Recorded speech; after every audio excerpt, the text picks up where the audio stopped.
Assalamualaikum warahmatullahi wabarakatuh. Saya Dini Anjani dari kelompok 4 akan menjelaskan mengenai nasionalisme yang ada di Indonesia. Sebelum itu kita akan membahas terlebih dahulu apa itu nasionalisme. Nasionalisme merupakan suatu paham kesadaran untuk hidup bersama sebagai suatu bangsa karena adanya kebersamaan kepentingan, rasa senasib sepenanggungan dalam menghadapi masa lalu dan masa kini, serta kesamaan pandangan, harapan, dan tujuan dalam merumuskan cita-cita bangsa. Menurut Ensiklopedia Nasional Indonesia, nasionalisme adalah paham kebangsaan yang tumbuh karena adanya persamaan nasib dan sejarah serta kepentingan untuk hidup bersama sebagai suatu bangsa yang merdeka, bersatu, berdaulat, demokratis, dan maju dalam suatu keadaan bangsa serta negara serta cita-cita bersama guna mencapai pemeliharaan dan mengabdi identitas, persatuan, kemakmuran, dan kekuatan atau kekuasaan negara bangsa yang bersangkutan. Selanjutnya kita akan membahas tentang sejarah lahirnya nasionalisme di Indonesia. Sebagai suatu fenomena, nasionalisme terjadi di mana-mana yang meliputi benua Eropa, Amerika, Asia, dan Afrika. Ada berbagai faktor yang melatar belakangi dan ikut mewarnai tumbuhnya nasionalisme yang kemudian menjadi spirit bagi bangsa untuk mencapai harapan-harapan barunya seperti kemerdekaan, persamaan, dan kemandirian untuk menentukan kehidupan melalui negara nasionalnya. Nasionalisme di Indonesia yang dalam perkembangannya mencapai titik puncak setelah Perang Dunia Kedua, yaitu dengan diproklamasikannya kemerdekaan Indonesia. Nasionalisme di Indonesia disebabkan oleh penderitaan panjang di bidang ekonomi, sosial, pendidikan, hukum, dan politik, dan juga dipengaruhi oleh meningkatnya semangat-semangat bangsa terjajah lainnya dalam meraih kemerdekaan, antara lain dari Filipina dan India.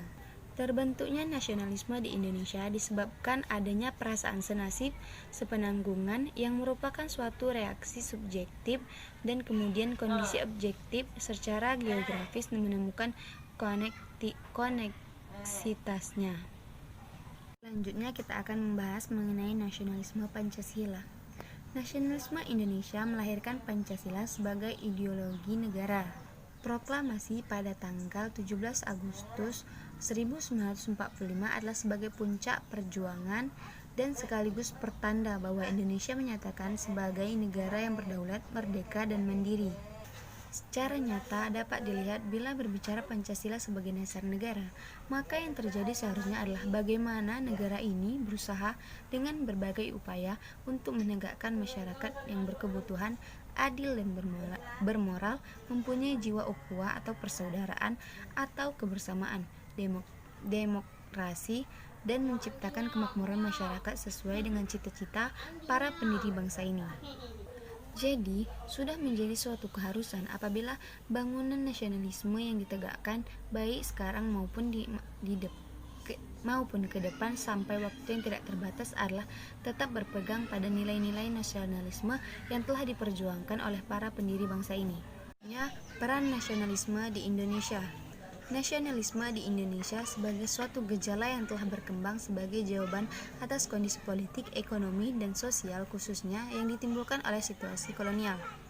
Perkembangan nasionalisme yang mengarah pada upaya untuk melakukan pergerakan nasional guna seakan melawan penjajah tidak bisa lepas dari peran sebagai golongan yang ada di dalam masyarakat, seperti golongan pelajar atau cendekiawan, golongan profesional, dan golongan pers.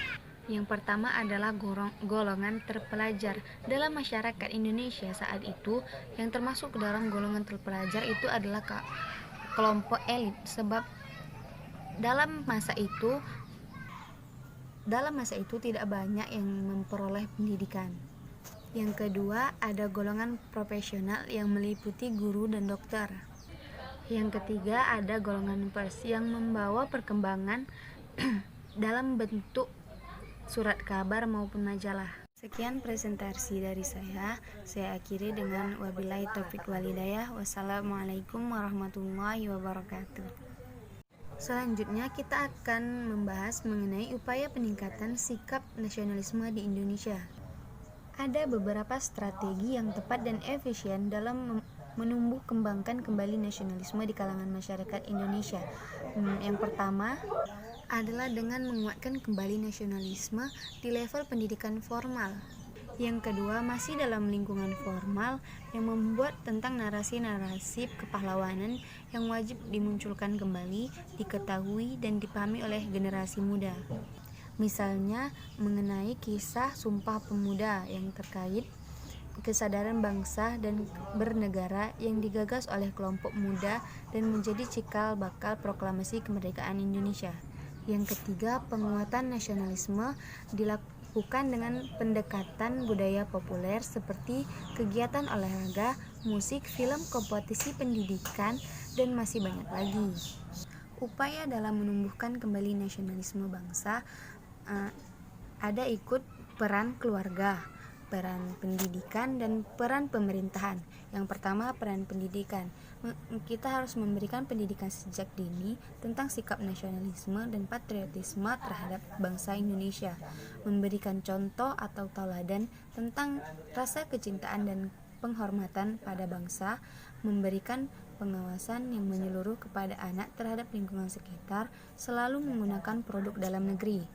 Yang kedua, peran pendidikan, memberikan pelajaran tentang pendidikan Pancasila dan kewarganegaraan juga bela negara, menanamkan sikap cinta tanah air dan menghormati jasa pahlawan dengan mengadakan upacara setiap hari Senin dan hari-hari besar nasional. Memberikan pendidikan formal sehingga para pemuda tidak mudah menyerap hal-hal negatif yang dapat mengancam ketahanan nasional. Melatih untuk aktif berorganisasi. Yang terakhir ada peran pemerintah. Melaksanakan berbagai kegiatan yang dapat meningkatkan rasa nasionalisme seperti seminar dan pameran kebudayaan. Mewajibkan pemakaian batik kepada pegawai negeri sipil setiap hari Jumat. Hal ini dilakukan karena batik merupakan sebuah kebudayaan asli Indonesia. Yang ketiga, lebih mendengarkan dan menghargai aspirasi pemuda untuk membangun Indonesia agar lebih baik lagi. Dan yang terakhir, kita harus memutuskan rasa kebanggaan kita harus dibangkitkan kembali. Namun bukan nasionalisme dalam bentuk awalnya seabad yang lalu. Namun nasionalisme harus dibangkitkan kembali adalah nasionalisme yang diarahkan untuk mengatasi berbagai permasalahan, bagaimana bisa bersikap jujur, adil, disiplin, berani melawan kesewenang-wenangan, tidak korupsi, toleran, dan lain-lain. Bila tidak bisa, artinya kita tidak bisa lagi mempertahankan eksistensi bangsa dan negara dari kehancuran total.